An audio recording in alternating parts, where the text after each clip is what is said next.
Muy buenos días, mis queridos estudiantes de medicina, enfermería, physician assistant, nurse practitioners, premédica, whatever your circumstances.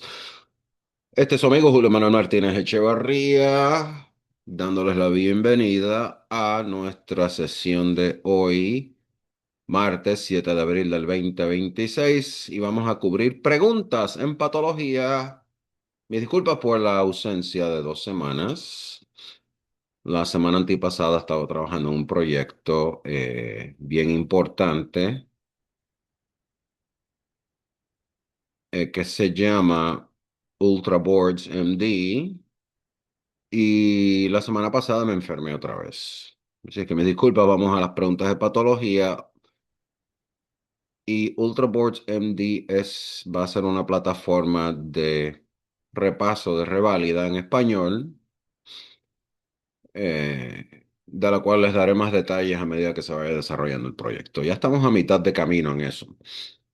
Pregunta número 11. La última vez que hablamos de preguntas en patología fue el 31 de octubre, el día de Halloween. 6 meses después casi vamos a hablar de patología. Otra vez una niña de 3 años con retraso en el desarrollo acude al neurólogo pediatra, un especialista para la evaluación de convulsiones de inicio reciente. Los padres también están preocupados debido a que la nena presenta con frecuencia episodios inapropiados de risa. Ah,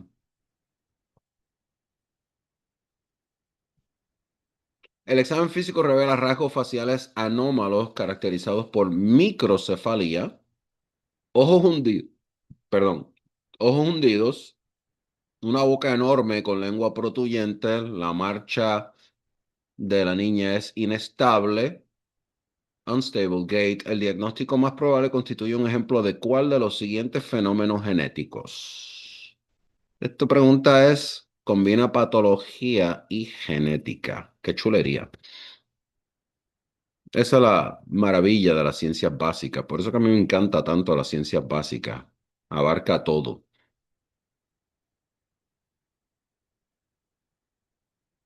A. Anticipación. B. Heteroplasmia. C. Impronta. D. Heterocigosidad de locus. O E. Mosaicismo. Y la respuesta correcta aquí es eh, síndrome de Angelman. Los individuos con este fenotipo presentan una fase característica de microcefalia, hipoplasia maxilar, ojos hundidos y una boca grande con una protusión lingual, y su marcha es espasmódica y parecida a la de una marioneta. Y su comportamiento se caracteriza por frecuentes episodios paroxismos de risa inapropiada, y por lo general están presentes un retraso mental grave y unas alteraciones de habla, y entre el 80 y el 90% de los pacientes padecen de epilepsia. Y el síndrome de Angelman junto con el síndrome de Prader-Willi constituyen un ejemplo clásico de impronta genómica. Así que la contestación correcta es la B, no mentira, la C, impronta. Esto es una impronta genómica, que es un fenómeno que ocurre cuando el fenotipo difiere según si la mutación es de origen paterno o materno. Y voy a explicarme ahora en un segundo.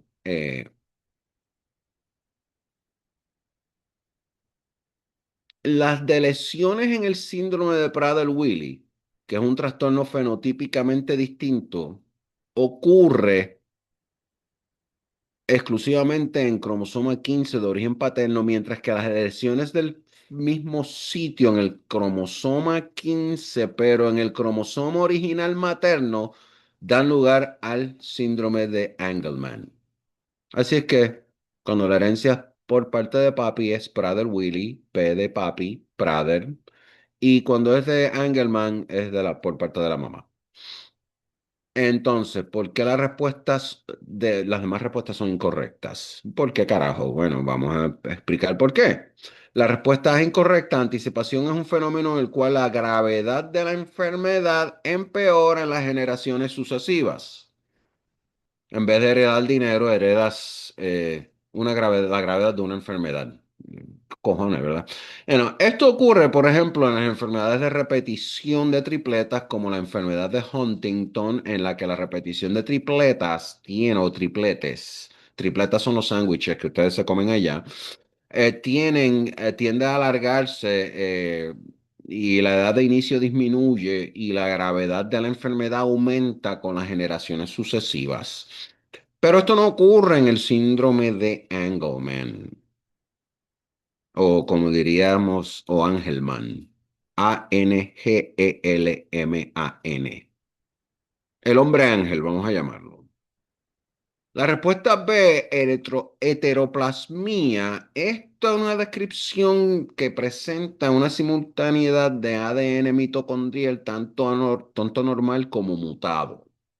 Me explico, el fenómeno es responsable de las expresiones variables de las enfermedades de herencia mitocondrial. No tiene tres carajos que ver con Angelman ni Prader-Willi. La respuesta D es incorrecta también, la heterogeneidad del locus. Esto es un fenómeno por el cual las mutaciones en diferentes locais, en diferentes locaciones, pueden dar lugar al mismo fenotipo. Un ejemplo de esto clásico y más fácil y más accesible a ustedes es el albinismo. Todos conocemos, nos hemos topado con un albino en un momento dado de nuestras vidas y esto puede ser causado por diversas mutaciones distintas. El albinismo, no nosotros toparnos con ellos. La respuesta E es incorrecta. Mosaicismo ocurre cuando las células del organismo posee una constitución genética diferente. Y esto sucede a veces, por ejemplo, en el síndrome de Turner, pero no ocurre en Angelman. Vamos a la pregunta número 12 del lote. Un hombre de 51 años refiere a haber presentado recientemente vómitos recurrentes. No logra recordar cuándo comenzaron, pero manifiesta preocupación debido a que a veces, en ocasiones, vomita sangre. Y esto no es bueno, vomitar sangre nunca es bueno. En el examen físico se observa cierto edema en las extremidades inferiores, así como algunas venas tortuosas en la superficie del abdomen. Y esto es una pregunta high yield. Admite haber tenido varias parejas sexuales recientes y nunca se ha realizado pruebas de detecciones de enfermedades venéreas, como les decíamos antes, o de transmisión sexual. También refiere consumir unas cuantas bebidas alcohólicas por noche. Me encanta darme el chorro. Los resultados de una biopsia hepática muestran en se muestran hepatocitos y unas cuantas cosas raras ahí que vamos a discutir ahora porque no puedo enseñarles la puñetera imagen. ¿Cuál de las siguientes opciones describe mejor el proceso patológico que tiene lugar en el hígado de este paciente? A. En esta etapa de la enfermedad, los hepatocitos no logran regenerarse. B. Se están produciendo depósitos de lípidos. C. Los cuerpos de Mallory se observan comúnmente en esta afección. D. Los cambios arquitectónicos que están ocurriendo son irreversibles. El hígado estará agrandado o hepatomegalía. La contestación correcta es la D de daga. Los cambios arquitectónicos que están ocurriendo son irreversibles. O sea, este tipo se jodió. Eh, el hígado, eh, cuando le da cirrosis micronodular, típicamente caracterizada por nódulos regenerativos con gruesos tabiques colágenos, esto es un proceso irreversible. También se observa cierta proliferación de los conductos biliares. Y esta vista microscópica, esto es una biopsia del hígado, es sumamente compatible con una cirrosis. En la enfermedad en etapa terminal, ya cuando no hay más remedio, a menudo resulta difícil determinar la etiología primaria. Está eso tan y tan convoluted. Sin embargo, la causa más común en el mundo occidental, o sea, acá, es la hepatopatía alcohólica. del 60% de los, 60 al 70% de los casos, seguida por la hepatitis viral. Y una característica importante de la cirrosis es que la arquitectura normal se ve alterada. Y esto puede provocar una obstrucción del flujo sanguíneo y biliar, y esto causa una hipertensión portal o una colestasis con ictericia. Y entonces las etapas tempranas de la hepatopatía alcohólica, tales como la esteatosis, que es la acumulación de gotas lípicas dentro de las células, y la hepatitis alcohólica son reversibles y se interrumpen y se interrumpe el consumo si se interrumpe el consumo de alcohol. Pero bien dicho esto, una vez comienza el proceso de fibrosis, esto es irreversible. No hay nada más que buscar. ¿Ok? O sea, se llega a un punto, this is the point of no return. La respuesta A en la cirrosis, la respuesta A nos decía que era esta etapa de la enfermedad de los hepatocitos no logran regenerarse. Bueno, en la cirrosis la regeneración de los hepatocitos continúa entre los tabiques fibrosos, formando micronódulos y son de carácter uniforme. Por consiguiente, aunque el hígado termina perdiendo su función y su arquitectura normal, la regeneración per se de los hepatocitos sigue produciéndose, contrario a lo que se ve a simple vista. La respuesta B, la esteatosis, se caracteriza por la acumulación de gotas lipídicas dentro de los hepatocitos.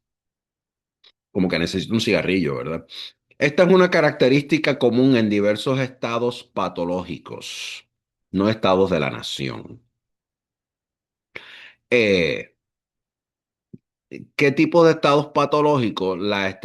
Como por ejemplo la esteatohepatitis alcohólica y la no alcohólica, y esta última se asocia estrechamente con la obesidad y la hiperlipidemia.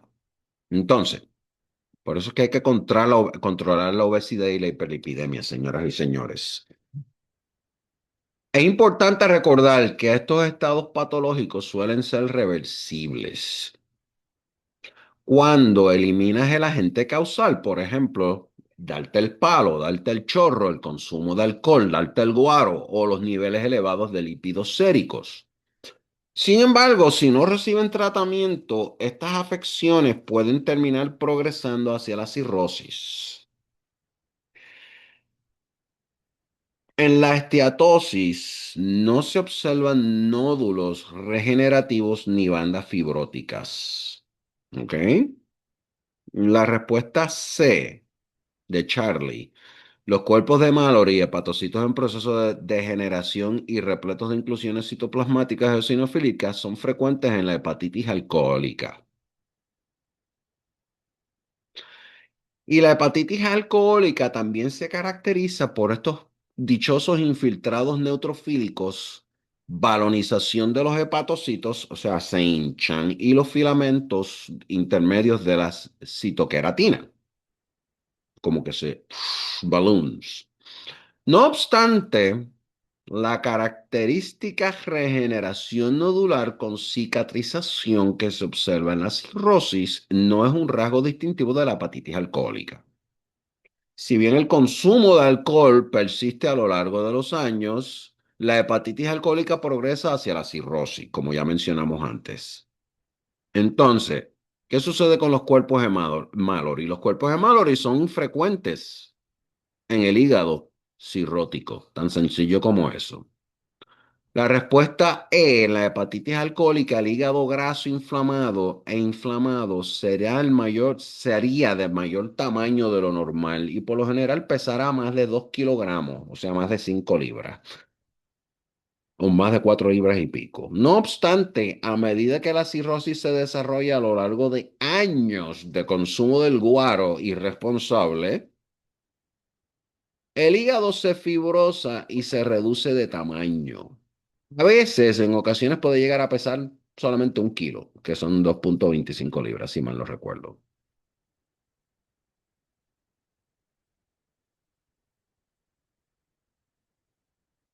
Vamos a la pregunta número 13 del lote, la tercera pregunta del día. Un inmigrante reciente de 55 años proviene de Taiwán, acude a la clínica con un historial de 3 meses de empeoramiento de la congestión nasal chino, epistasis e infecciones recurrentes del oído. El examen físico revela un agrandamiento firme e indoloroso de los ganglios linfáticos en el cuello. Una tomografía computarizada de la chola de la cabeza revela una masa grande de tamaño situada en la nasofaringe superior. Piensen. Se le hace una biopsia de la lesión que muestra grandes células epitelioides mezcladas con números linfocitos infiltrantes. La pregunta es, ¿qué categoría describe mejor el agente infeccioso directamente asociado con la patología de este señor? A, un virus de ADN; B, una eubacteria; C, un hongo; D, Mycobacterium; o un virus de ARN, un virus de ADN o DNA o un virus de RNA. Y la contestación correcta, después que lo confundí con este asunto de los virus de ADN y los virus de ARN, es la A, virus de ADN, porque el paciente desarrolló un carcinoma nasofaríngeo, que es una afección común en ciertas partes del mundo, incluyendo Asia y África. Si él es de Taiwán, eso es China, por más que la gente porfíe, y eso es Asia. El desarrollo de este tumor se asocia siempre con infección por el virus de Epstein-Barr virus. Y Epstein-Barr virus, si vamos a acordarnos un poquito de nuestra clase de microbiología, es un virus de DNA, de ADN, de la familia de los herpes viruses. Se cree que el desarrollo de este tumor está relacionado con una interacción sinérgica entre el virus de Epstein-Barr y una dieta rica en nitrosaminas carcinogénicas, que es común en alimentos que se han sido ahumados o conservados. Y en Asia, comer comidas ahumadas es bien típico. Es como ustedes comer tripletas y pinchos y bacalaitos fritos y alcapurria y todas esas porquerías que uno come en los kioscos. Anyway, los síntomas comunes incluyen congestión nasal, epistaxis, infecciones de oído. ¿Por qué las infecciones de oído? Debido a la obstrucción de las trompas de Eustaquio inducidas por el tumor. Y produce también una cefalia. Entonces, la respuesta B es incorrecta. Muchas bacterias son capaces de infectar la nasofaringe, sin embargo, ninguna está directamente asociada con un neoplasma maligno. La respuesta C, la sigomicosis nasofaringea, es una afección que podría presentarse con estos síntomas, rarísima, por cierto, yo nunca en mi vida la he visto, con síntomas de un paciente inmunocomprometido. Sin embargo, una biopsia mostraría hifas filamentosas no aceptadas y una respuesta granulomatosa. La respuesta D también es incorrecta, aunque un tuberculoma en la nasofaringe puede confundirse con un tumor nasofaríngeo. A simple vista, cuando uno mira el CT scan, la biopsia mostraría granulomas case, caseificantes, caseous granulomas, con células gigantes multinucleated giant cells. La respuesta E es incorrecta, aunque un retrovirus como el HIV puede crear un estado de inmunocompromiso que favorezca el desarrollo de un neoplasma maligno, no es la causa directa de la formación de este tumor. Los linfomas pueden asociarse con el retrovirus linfotrópico de células T humanas, pero, sin embargo, Hay un detallito. Eh, la biopsia mostraría entonces láminas de linfocitos T malignos típicos de este linfoma y otros virus de RNA no se asocian con neoplasmas malignos, ¿ok? Vamos a la pregunta número 14, la penúltima. La cuarta pregunta del día, la número 14 del lote. La última vez que hablamos de esto fue en octubre 31, el Día de las Brujas, el día antes del Día de los Muertos. Pregunta número 14. Un macho, un hombre de 56 años, ingresa al servicio de urgencias con un motivo de consulta principal de dolor abdominal y en el flanco característico severo. El médico solicita una placa de abdomen eh, y la radiografía enseña un cálculo coraliforme en el riñón izquierdo, como que ya estamos dando al grano, ¿verdad?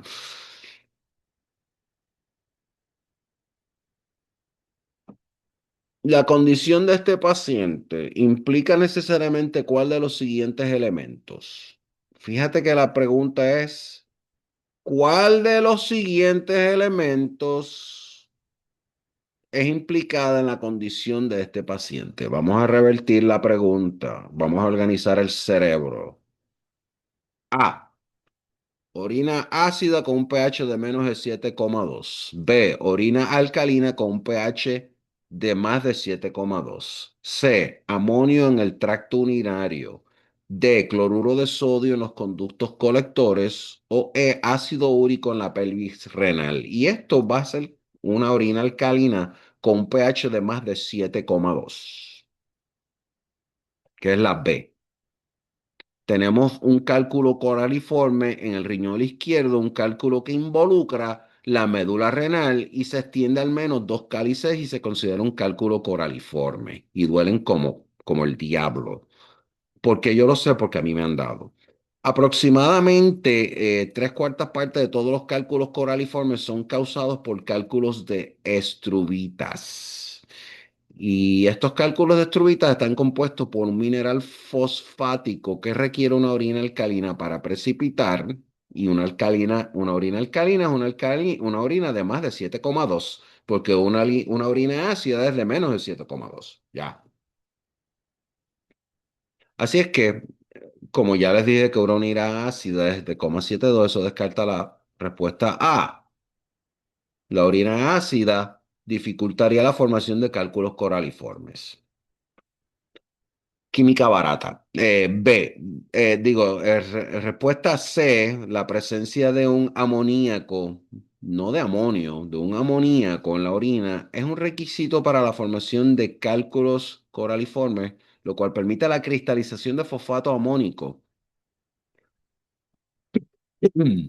magnésico y apatía carbonatada. Hubiera sido la mejor opción si no hubiéramos tenido la opción B. La respuesta D es incorrecta. El cloruro de sodio no suele ser un componente de los cálculos renales o piedras en el riñón y no es necesario para la formación de estas piedras.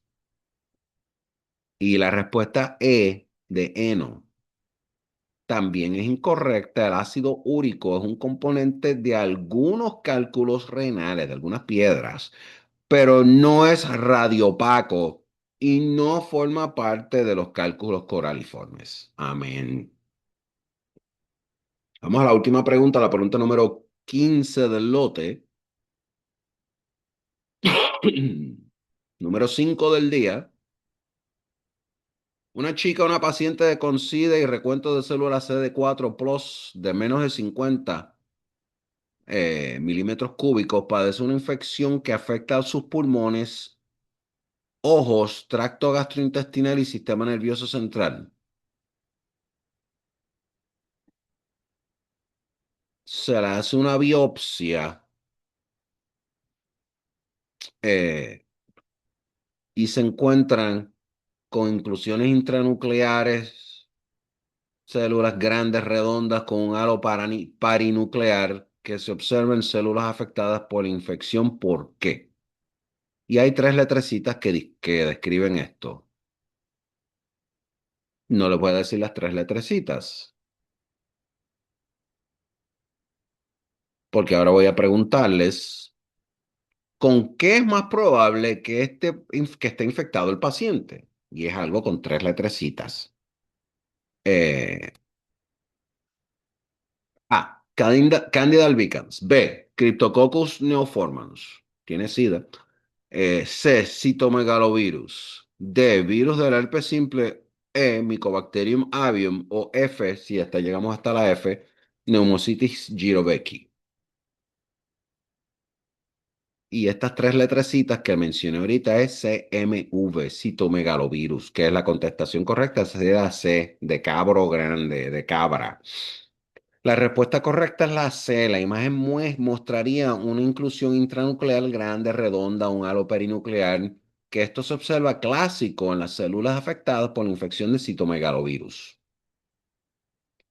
Y estas estructuras se denominan ojos de búho o ojos de múcaro, como dirían en el campo, debido a su aspecto microscópico. Y en pacientes inmunocomprometidos, mis queridos amigos, la infección por citomegalovirus puede manifestarse con retinitis, neumonitis, inflamación a lo largo del tracto gastrointestinal, polirradiculopatía, mielitis transversal encefálica focal.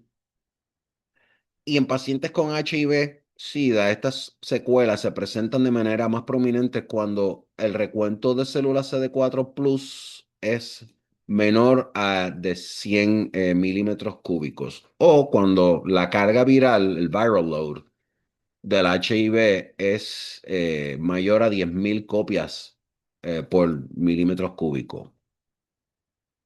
El citomegalovirus puede causar una mayor inmunosupresión y esto conduce a otras infecciones oportunistas tales como las neumonías por neumocitis, aspergillus, you name it. Vamos ahora a las respuestas incorrectas desde la A. La A es incorrecta. Cándida es un hongo que produce un amplio espectro de enfermedades. No las voy a mencionar porque nos va a tomar una clase completa. Y esto produce un amplio espectro, y estas enfermedades van desde mucocutáneas superficiales en huéspedes inmunocompetentes hasta enfermedades invasivas en huéspedes inmunocomprometidos también. La histología revelaría células levaduriformes, redondas, levaduriformes, en forma de levadura, u ovoides, hifas o pseudohifas. No dije ninfas, dije hifas. La respuesta B, el Cryptococcus neoformans, causa meningitis y meningoencefalitis en pacientes con SIDA.